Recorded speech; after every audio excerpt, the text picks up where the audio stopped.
The first sign wasn't a scream, but a silence, an unnatural citywide hush that fell over London just after rush hour. I was in my lab at Imperial, analyzing fungal spore patterns from the Amazon, when the low hum of the city just stopped. The traffic noise, the distant sirens, the endless murmur of millions, all gone.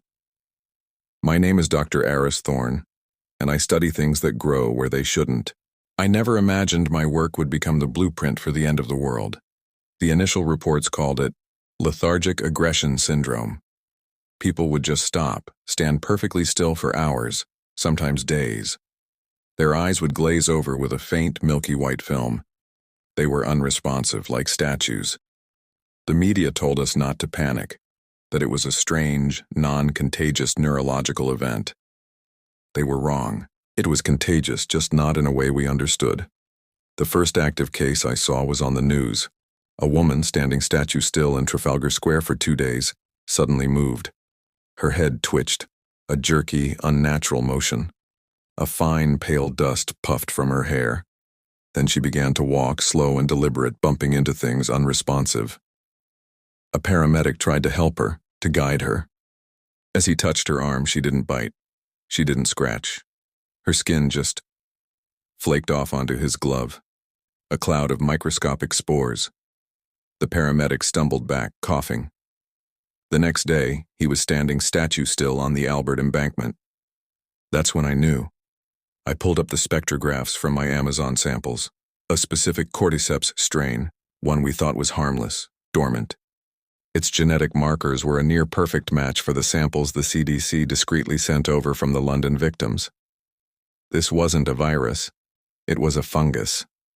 A parasitic organism that lay dormant in the human body, waiting. The spores didn't need a bite. They just needed to be inhaled. It rewrote the brain from the inside out, turning the host into a walking mushroom, a silent, shambling vessel whose only purpose was to spread its seed on the wind. We weren't fighting monsters. We were fighting a garden. Within a month, the world's great cities had fallen silent. The stills, as we called them, stood in their millions, waiting. And the shamblers, the active hosts, wandered aimlessly, their bodies slowly being consumed by the pale fungal growth that erupted from their skin. They were walking spore towers. Military action was useless. Bullets just released more spores. Bombs created massive, continent-drifting clouds of the stuff. We had tried to kill the weeds, and in doing so, we had seeded the entire planet. I escaped London with a small team. We headed north, away from the dense population centers. Our goal was the Svalbard Global Seed Vault, an ark buried in the permafrost of a Norwegian island. It wasn't just a vault for seeds. It was a highly advanced biolab, shielded and isolated. If there was anywhere on Earth we could synthesize a fungicide, a counteragent, it was there. Our journey was a quiet horror. We drove through silent motorways, past cars with stills sitting patiently inside, their faces covered in the white film. We saw shamblers, their features almost entirely obscured by fungal plates, trudging through fields, their movements seeding the crops that would never be harvested. The air itself became the enemy. We lived in hazmat suits, our world reduced to the hiss of our rebreathers and the fog on our visors. We lost people, not to bites but to simple mistakes. A torn suit, a faulty filter. One moment they were your friend, the next they'd just stop walking, stand perfectly still, and you'd have to leave them behind.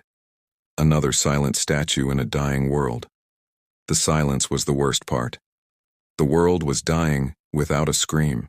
After 3 months of harrowing travel, we reached the coast of Norway. The vault was still a treacherous sea crossing away.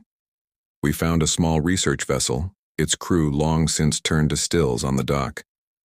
As we prepared to depart, we saw it on the horizon, a fleet of military ships.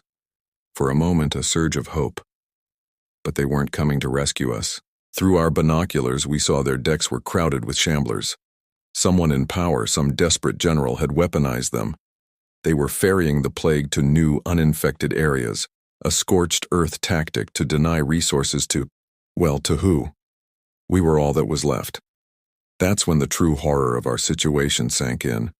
It wasn't just a random act of nature. Humanity, in its final panicked moments, had become the fungus's most effective partner. They were actively helping it spread. Our fight wasn't just against a mindless organism anymore. It was against the ghost of human desperation. We made it to Svalbard. The cold was a blessing, inhibiting the spore's activity. The seed vault was pristine, a tomb of hope buried in the ice. We got to work, the hum of the laboratory replacing the silence we had grown to dread. We analyzed, we spliced, we tested. We were looking for a mycovirus, a fungus that infects other fungi. Our only hope was to start a new plague to kill the first one. For 6 years we worked. We are a smaller group now. The passage of time takes its toll. But we've done it. We've engineered a counteragent, a viral strain that, in theory, will sterilize the cordyceps, causing it to decay without releasing new spores. It won't save the people who have been taken. The stills and the shamblers are lost. Their minds, their bodies, are gone. But it might give the planet a chance to breathe again. It might give the handful of survivors a world to rebuild. Tomorrow, we release it. We've modified a drone to disperse the mycovirus into the jet stream. From there, the winds will carry our cure across the globe, just as they carried the disease. It's a long shot. It could mutate. It could fail. But it's the only shot we have. I'm recording this message as a testament, not just to what we lost, but to the fact that even at the end, we tried to plant a garden of our own. My name is Dr. Aris Thorne. This is not a story of the end of the world. It is the story of the first day of the next one. Don't give up hope. Keep fighting. We'll see you on the other side. Thank you for listening to our story. If you enjoyed this journey into a different kind of apocalypse, please consider hitting that like button and subscribing for more tales from the edge of science and imagination. We appreciate every single one of you. Stay safe out there.